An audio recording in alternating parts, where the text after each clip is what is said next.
Hello students, welcome to Definite Success Pathshala. इस पाठशाला में आज क्लास लग रही है क्लास 10th की। क्लास 10th हिंदी कोर्स ए की हमारी बुक है क्षितिज भाग 2। ध्यान रखिएगा, 2 बुक है कोर्स ए में हमारी, क्षितिज और कृतिका। हम आज पढ़ा रहे हैं क्षितिज बुक। क्षितिज बुक का जो है हमारी वो 2 खंडों में विभक्त है, काव्य खंड और गद्य खंड।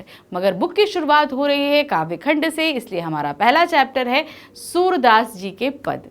ये पद हम आपको समझा चुके हैं। 4 पद दिए गए थे, चारों ही पद मैंने आपको लाइन वाइज समझाए, फिर उसके बाद उनके भावार्थ को भी आपको क्लियर किया। अब आज क्या लेकर आई हूँ? आज आपके लिए लेकर आई हूँ एनसीईआरटी सॉल्यूशंस, यानी कि जो हमारी बुक है एनसीईआरटी की क्षितिज, उसमें सूरदास जी के पद के बाद में कुछ क्वेश्चंस दिए गए हैं। आज हम उन्हीं क्वेश्चंस के सॉल्यूशंस करने वाले हैं। देखिए कि क्या क्या पूछा गया है और किस किस तरीके से इसको हम करेंगे और लिखेंगे। क्योंकि देखिए, आंसर फ्रेम करना आना हमारे लिए बहुत ज़रूरी है, ख़ास तौर से काव्य खंड में, क्योंकि काव्य खंड में सारी पंक्तियाँ काव्य में दी रहती हैं, मगर जब हमें आंसर फ्रेम करने होते हैं तो उसे हमें सरल हिंदी में देना पड़ता है। और याद रखिए, हमारे बोलने वाली हिंदी और लिखने वाली हिंदी, इसमें बहुत ज़्यादा फ़र्क होता है। तो इस फ़र्क को समझिए, इसीलिए सारे आंसर्स मैं आपके लिए लेकर आ रही हूँ। ये नहीं कि जो हम चीज़ें बोलते हैं एज इट इज़ लिखें, क्योंकि लिखते समय बहुत सारी चीज़ों के हम दूसरे शब्दों को इस्तेमाल कर सकते हैं। इसीलिए पर्यायवाची शब्दों को समझिए और उनका इस्तेमाल ज़्यादा से ज़्यादा करने की कोशिश करिए। पहला प्रश्न है, गोपियों द्वारा उद्धव को भाग्यवान कहने में क्या व्यंग निहित है? अब उन्होंने, जैसे मैंने बोला था ना, उद्धव तुम तो हो अति बड़ भागी, तो उन्होंने क्या बोला था कि उद्धव तुम तो बहुत ही भाग्यशाली हो, मगर साथ ही मैंने क्या बताया था कि वो व्यंग कर रही हैं कि हम श्री कृष्ण के पास रहकर उनके प्रेम में डूब गए, मगर तुम उनके पास रहकर प्रेम में नहीं डूबे, है ना। तो इस तरीके से उन्होंने उनको भाग्यशाली कहते हुए व्यंग किया है। तो आंसर क्या लिखेंगे? देखिए, गोपियों द्वारा उद्धव को भाग्यवान कहने में यह व्यंग निहित है कि उद्धव वास्तव में भाग्यवान ना होकर अति भाग्यहीन है कि वो श्री कृष्ण के प्रेम में नहीं पड़े, क्योंकि वह कृष्ण के सानिध्य में रहते हुए भी उनके प्रेम से सर्वदा मुक्त हैं। वे श्री कृष्ण की प्रेम की सुखद अनुभूति से पूर्णता अपरिचित है। यानी कि हम उनके हम जैसे कोई चीज़ है, अब आपसे बोलो कि आप किसी व्यक्ति को गाने में बहुत ही आनंद आता है या डांस करने में बहुत मज़ा आता है, तो अब सामने वाला व्यक्ति जो डांस करना या गाना नहीं जानता है, उसे उस आनंद का पता ही नहीं चलेगा। तो उसी तरीके से उन्होंने बोला कि भाई, हम तो श्री कृष्ण के प्रेम में इतना आनंद महसूस कर रहे हैं, लेकिन आपने उस आनंद का फ़ायदा ही नहीं उठाया। तो एक तरीके से उन्होंने भाग्यशाली कहते हुए उन्हें भाग्यहीन कहा है, यही उन पर तंज किया है। प्रश्न संख्या 2 है, उद्धव के व्यवहार की तुलना किस किस से की गई है? अब उन्होंने उद्धव के व्यवहार की तुलना किससे करी? 2 चीज़ों से की है। एक तो कमल के पत्ते से करी है और दूसरा तेल के भरे गागर से करी हुई है। तो यहाँ पर आंसर देखिए क्या लिखेंगे? उद्धव के व्यवहार की तुलना 2 वस्तुओं से की गई है। कमल के पत्ते से, जो पानी में रहकर भी गीला नहीं होता। अब कमल का जो पत्ता है वो पानी में ही रहता है, लेकिन कभी गीला नहीं होता। उसी तरह उद्धव जो है वो श्री कृष्ण के पास रहे और फिर भी उनके प्यार से अछूते रहे। दूसरा, तेल में डूबी गागर से, जो तेल के कारण पानी का उस पर कोई असर नहीं होता। अब कैसा है, तेल की भरी जो गागर होती है, अब उसको जो है अगर आप पानी में डुबो भी दो तो भी वो गीली नहीं होगी, क्योंकि उसके ऊपर पानी ठहरेगा ही नहीं। तो उसी तरीके से जो है उद्धव इतने टाइम तक श्री कृष्ण के साथ रहे, लेकिन तब भी उनके प्यार को नहीं समझ पाए, उसमें डूब नहीं पाए। प्रश्न संख्या 3 है, गोपियों ने किन किन उदाहरणों के माध्यम से उद्धव को उल्हाने दी हैं? उल्हाने का मतलब क्या हुआ? उनको शिकायत करी है, उनको तंज किया है। किस किस के बहाने किया है? गोपियों ने निम्नलिखित उदाहरणों के माध्यम से उद्धव को उल्हाने दी हैं। उन्होंने कहा कि उनकी प्रेम भावना उनके मन में ही रह गई है। वे ना तो कृष्ण से अपनी बात कह पाई और ना ही अन्य किसी से। अब भाई, हम अगर प्रेम जिससे करते हैं तो अपने प्रेम का इजहार उसी व्यक्ति से करेंगे ना जिससे हम प्रेम करते हैं, ना कि हम पूरी दुनिया में गाते फिरेंगे। अब क्या हुआ, अब गोपियों ने अपने मन में बहुत सारा प्रेम, बहुत सारी बातें जो हैं वो छिपा कर रखी हुई थी कि जब श्री कृष्ण वापस लौटेंगे तो हम उनको बताएंगे। लेकिन श्री कृष्ण नहीं आए, उसकी जगह उद्धव आ गए। अब अपने मन के प्रेम की जो बातें हैं वो श्री उद्धव से तो वो नहीं कह सकती ना, तो इसीलिए उन्होंने यहाँ पर उल्हाना दी। फिर उसके बाद वे कृष्ण के आने का इंतजार में ही जी रही थी, किंतु कृष्ण ने स्वयं ना आकर जोग संदेश भिजवा दिया। इससे उनकी विरह व्यथा और अधिक बढ़ गई। अब क्या होता है ना, हम किसी चीज का इंतजार कर रहे होते हैं। मान लीजिए आपको बहुत तेज भूख लगी है, ठीक है, बहुत तेज भूख लगी है, स्कूल से आपको घर जाना है और आपको लग रहा है कि आज तो कुछ अच्छा मिल जाए, बस हम खा लेंगे। लेकिन जब घर पहुंचे तो मम्मा ने बोला कि भाई आज तो हमने खाना बनाया ही नहीं है।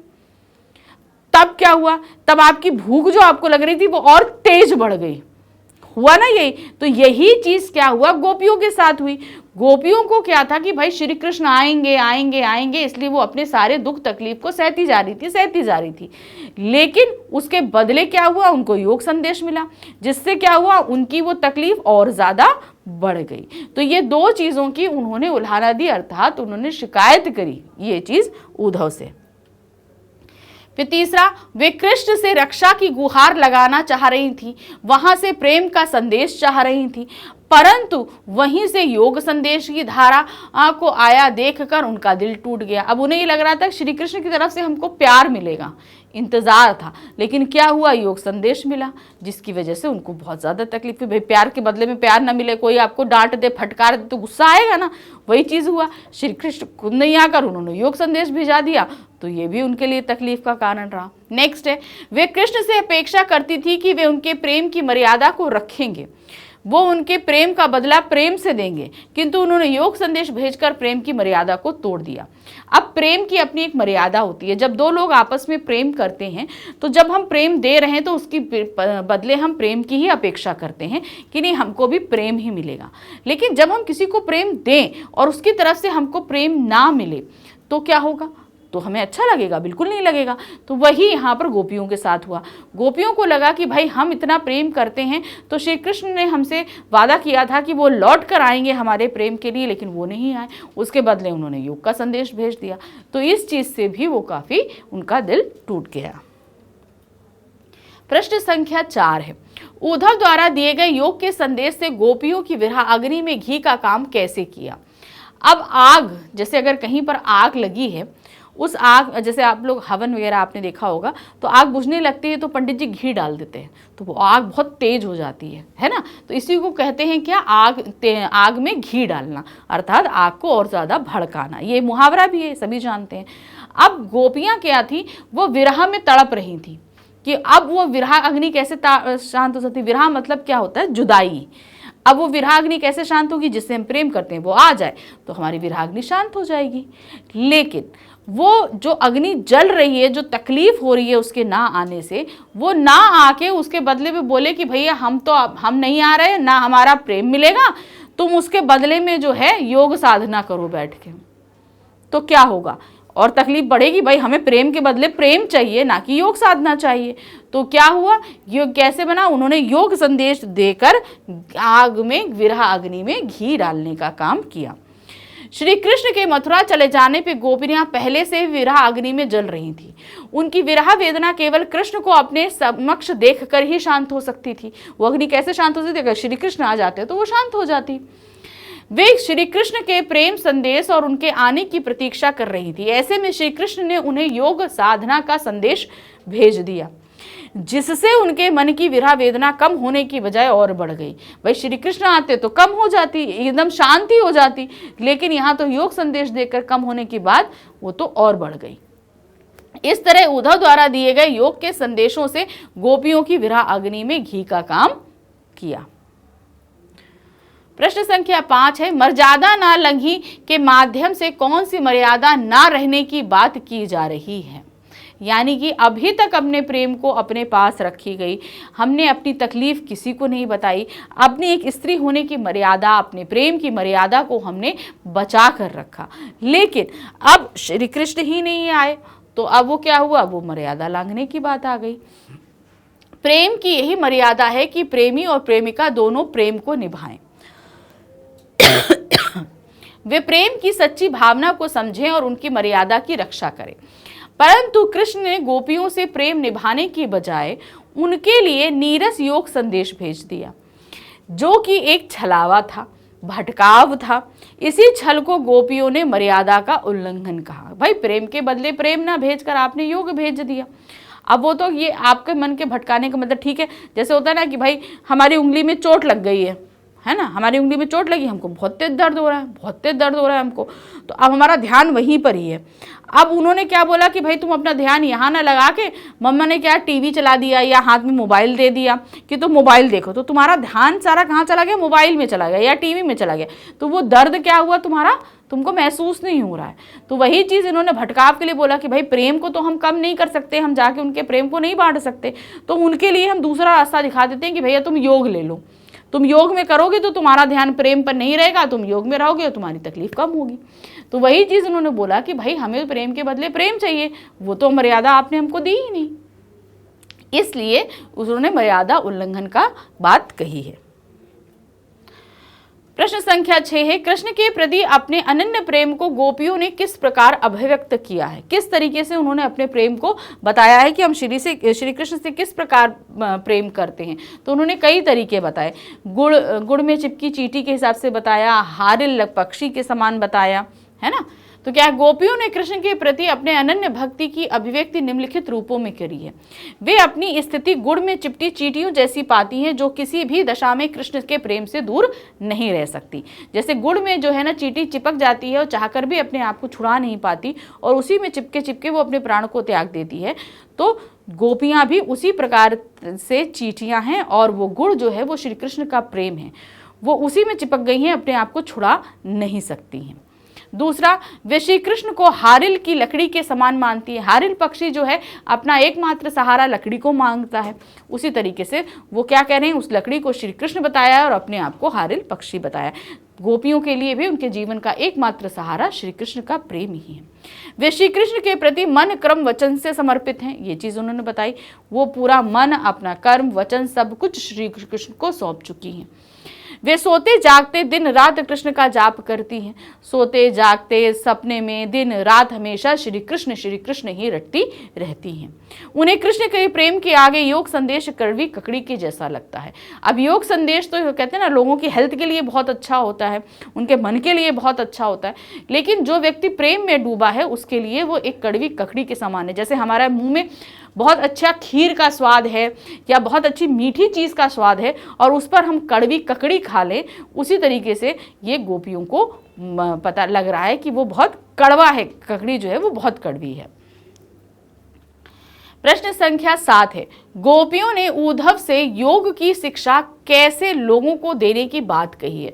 गोपियां, उद्धव लेकर आए योग का संदेश गोपियों के लिए, जिनका मन सिर्फ और सिर्फ श्री कृष्ण पर केंद्रित है। अब गोपियां ये कह रही हैं कि योग का संदेश जाकर उन लोगों को दो जिनके मन चंचल हैं, जो हमेशा चक्री के समान घूमते रहते हैं, जिनको कभी ये चीज़ चाहिए, कभी वो चीज़ चाहिए, कभी ये चीज़ चाहिए। ऐसे लोगों को जाकर दो ना ये योग का संदेश। हमारा मन तो स्थिर है, हमारा मन तो एक जगह श्री कृष्ण के प्रेम में स्थिर है, और ये योग संदेश की उनको ज़रूरत है जिनका मन चंचल है, जो किसी एक चीज़ पर एकाग्र रहता ही नहीं है। गोपियों ने उद्धव को कहा कि वे योग की शिक्षा ऐसे लोगों को दे जिनके मन स्थिर नहीं है, जिनके हृदय में कृष्ण के प्रति सच्चा प्रेम नहीं है, जिनके मन में भटकाव है, दुविधा है, भ्रम है और चक्कर है। यानी कि जो कभी इस चीज़ को डिसाइड ही नहीं कर पाते, उनको लेना क्या है, उनको चाहिए क्या, तो वो इधर से उधर टहलते रहते हैं। इस वजह से आप ये योग संदेश उनको दो जो अस्थिर मन वाले हैं।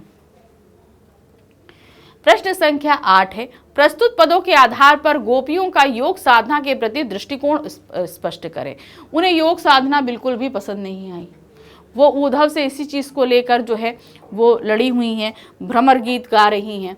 तो उन्होंने क्या लिखा है, देखिए, सूरदास द्वारा रचित इन पदों में गोपियों की श्री कृष्ण के प्रति एक निष्ठ प्रेम, भक्ति, आसक्ति और स्नेहमयता प्रकट हुई है कि वो सिर्फ श्री कृष्ण को ही चाहती हैं और कहीं नहीं, जिस पर किसी अन्य का असर अप्रभावित रह जाता है। यानी कि जब हम किसी एक चीज़ पर एकाग्र हैं तो कोई भी चीज़ हमें दे दो, हमें उस चीज़ से कोई मतलब नहीं है।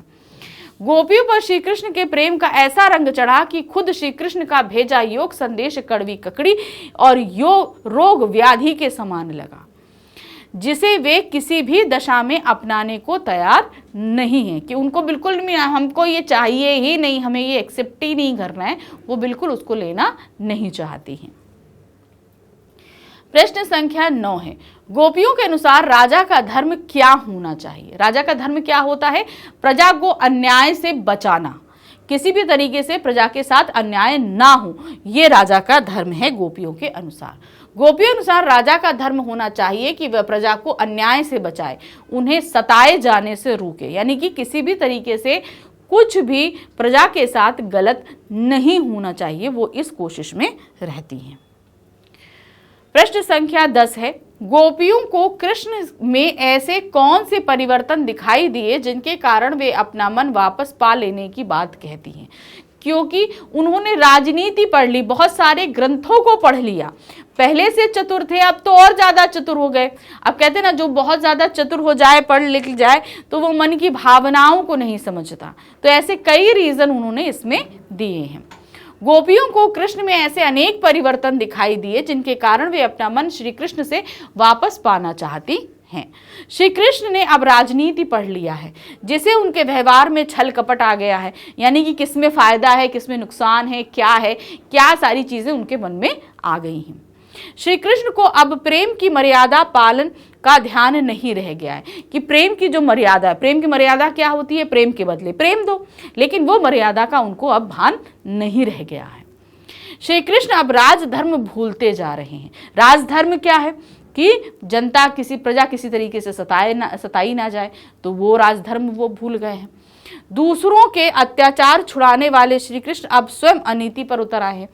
दूसरों को हमेशा हेल्प करते थे, उनके साथ अत्याचार हो रहा था तो हमेशा उनको उस अत्याचार से बताते थे, लेकिन अब तो वो खुद ही अत्याचार कर रहे हैं। तो इस तरीके से क्या देख रहे हैं कि वो कहीं ना कहीं दूसरों पर को नुकसान पहुंचा रहे हैं। जो काम वो खुद पसंद नहीं करते थे, अब वो कार्य कर रहे हैं। ये सभी परिवर्तन गोपियों ने कृष्ण में देखे हैं। प्रश्न संख्या 11 है, गोपियों ने अपने वाक चातुर्य के आधार पर ज्ञानी उद्धव को परास्त कर दिया। उनके वाक चातुर्य की विशेषताएं लिखिए। अब बेचारे उद्धव तो आए थे योग संदेश लेकर, लेकिन गोपियां इतनी ज्यादा श्री कृष्ण के प्रेम में डूबी थी कि उनको उन्होंने बोला भी नहीं, डायरेक्टली उद्धव से कुछ नहीं कहा। वो क्या, किसको? भौरे को देखकर बोल रही थी, और उसको बोलते बोलते उन्होंने सारी बात उद्धव को बोल दी, और इतने बढ़िया तरीके से भाग्यशाली व्यंग किया कि तुम भाग्यहीनों को जो श्री कृष्ण के प्रेम को नहीं समझ पाए। तो इस तरीके से उन्होंने बहुत तरीके से व्यंग करके अपनी वाक बोलने की जो महारत होती है उसको व्यक्त किया। आपको उन्हीं विशेषताओं को यहाँ पर लिखना है। देखिए क्या है, गोपियां वाक चातुर्य। वाक चातुर्य का मतलब ये होता है कि आपने ऐसे बहुत सारे लोग, आपके अपनी पर्सनल हम बता रहे हैं, बहुत से ऐसे लोगों से बात करी होगी, मिले होंगे, जिनके पास हर बात का जवाब होता है, और ऐसा सटीक जवाब होता है जिसमें आप कुछ नहीं कर पाते। ठीक है ना? तो कोई भी समस्या हो, कुछ भी हो, हर एक चीज का जवाब, और इतना बढ़िया तरीके से वो बातों को एनालाइज करके इतना बढ़िया से जवाब देते हैं कि आप इम्प्रेस हो जाते हो। आपके पास खुद जवाब नहीं होता है कभी कभी, तो वो होती है बात करने में चतुरता। वे बात बनाने में किसी को भी पछाड़ देती है, यहाँ तक कि ज्ञानी उद्धव उनके सामने एक गूंगे होकर खड़े रह जाते हैं। कारण यह है कि गोपियों के हृदय में कृष्ण प्रेम का सच्चा ज्वार है, यानी कि वो श्री कृष्ण से बहुत ही ज्यादा सच्चा प्रेम करती हैं। यही उमड़ाव, यही जबरदस्त आवेग उद्धव की बोलती बंद कर देता है। सच्चे प्रेम में इतनी शक्ति है कि बड़े से बड़ा ज्ञानी भी उसके सामने घुटने टेक देता है। प्रेम अगर आपका निश्चल है, बिल्कुल पाक है, किसी तरह का छल कपट नहीं है, तो सामने वाला व्यक्ति आपके प्रेम के आगे कुछ भी नहीं कर पाएगा, और यही उद्धव जैसे ज्ञानी व्यक्ति के साथ हुआ। प्रश्न संख्या 12 है, संकलित पदों को ध्यान में रखते हुए सूर के भ्रमर गीत की मुख्य विशेषताएं बताइए। अब ये जो संकलित गीत यानी कि जो हमारी बुक में 4, वैसे तो भ्रमर गीत में और भी पद है लेकिन हमारे सामने सिर्फ 4 रखे गए, इसीलिए इन्हें संकलित पद कहा गया है कि भ्रमर गीत से जो 4 पद हमारे पास आए हैं, इन 4 पदों को आपको देखना है। जो भ्रमर गीत की विशेषताएं हैं आपको वो सामने रखनी है। तो देखिए क्या है, सूरदास के पदों के आधार पर भ्रमर गीत की कुछ विशेषताएं हैं। क्या है? सूरदास के भ्रमर गीत में विरह व्यथा का मार्मिक वर्णन है, यानी कि एक जुदाई का जो एक दर्द होता है वो बहुत ही अच्छी तरीके से प्रस्तुत किया गया है। इस गीत में सगुण ब्रह्म की ही सराहना है, यानी कि जो सगुण ब्रह्म, जो ऐसा ब्रह्म जिसका आकार है, गुण है, सब कुछ है, उसकी आराधना का एकदम सही रूप हमारे सामने प्रस्तुत किया गया है। देखिए, सगुण और निर्गुण ये 2 ऐसी चीज़ें होती हैं ये जिनको आपको समझना है। ये एक विचारधारा है जिसे हम सगुण ब्रह्म कहते हैं और निर्गुण ब्रह्म कहते हैं। सगुण मतलब जिसका आकार है, स्वरूप है, जिसमें कृष्ण है, राम है, शिव हैं, ये सभी आते हैं। तो कृष्ण भक्त, राम भक्त और शैव भक्त ये लोग बोले जाते हैं जो आपके सगुण ब्रह्म के अंतर्गत आते हैं। निर्गुण ब्रह्म वो लोग हैं जो किसी भी भगवान को, किसी भी धर्म में, किसी भी ईश्वर में विश्वास नहीं करते हैं, लेकिन वो सभी धर्मों की अच्छी बातों को स्वीकार करते हैं, जिनमें आप ले सकते हैं कबीरदास जी को। कबीरदास के आप जितने भी दोहे, जितने भी पदों को पढ़ेंगे वो सभी निर्गुण ब्रह्म के आराध्य हैं, जिनके लिए उनके आराध्य की कोई भी साकार रूप नहीं है। वो सभी धर्मों की अच्छी अच्छी बातों को एक्सेप्ट करते हैं। इसमें गोपियों के माध्यम से उपलांभ, वाक पटुता, व्यंग्यात्मकता का भाव मुखरित हुआ है। वो बात करने में चतुर हैं, उन्होंने व्यंग किया है, साथ ही उल्हाने दे रही हैं, शिकायत कर रही हैं, ये सभी कुछ बहुत अच्छे से हमारे सामने प्रस्तुत किया गया है। गोपियों का कृष्ण के प्रति एकनिष्ठ प्रेम का प्रदर्शन है कि गोपियां सिर्फ और सिर्फ श्री कृष्ण को चाहती हैं, ये सामने निकल कर आ रहा है। उद्धव के ज्ञान पर गोपियों के वाक चातुर और प्रेम की विजय का चित्रण है। पदों में गेयता और संगीतात्मकता है। ये पद जो हैं इन्हें गाया जा सकता है और संगीतबद्ध भी किया जा सकता है। तो इस तरीके से हमने फटाफट सारे एनसीईआरटी सॉल्यूशंस कर लिए। जो हमारे मेन क्वेश्चंस दिए हुए थे एनसीईआरटी बुक में, उन सभी के हमने यहाँ पर आंसर्स आपके सामने रख दिए हैं। आई होप आपको बहुत अच्छे से सारी चीज़ें समझ में आ रही होंगी कि हमें किस तरीके के काव्य के जो आंसर्स होते हैं वो ज़्यादा लॉन्ग आंसर्स नहीं होते, वो वेरी शॉर्ट या शॉर्ट में ही पूछे जाते हैं। तो इनको आपको ज़्यादा वर्ड्स में नहीं लिखना है। जो चीज़ें पूछी जा रही हैं उन्हें पॉइंट्स ऑफ पॉइंट्स दीजिए, लेकिन सरल भाषा में करके दीजिए। तो यहाँ पर हमने एनसीईआरटी सॉल्यूशन कर लिया, लेकिन नेक्स्ट जो हमारी क्लास लगेगी इस डेफिनेट सेक्शन पाठशाला में, तो उसमें हम लेकर आएंगे आपके इसी चैप्टर यानी कि सूरदास पद के बहुविकल्पीय प्रश्नों को। तो मिलते हैं अगली क्लास में। Bye bye.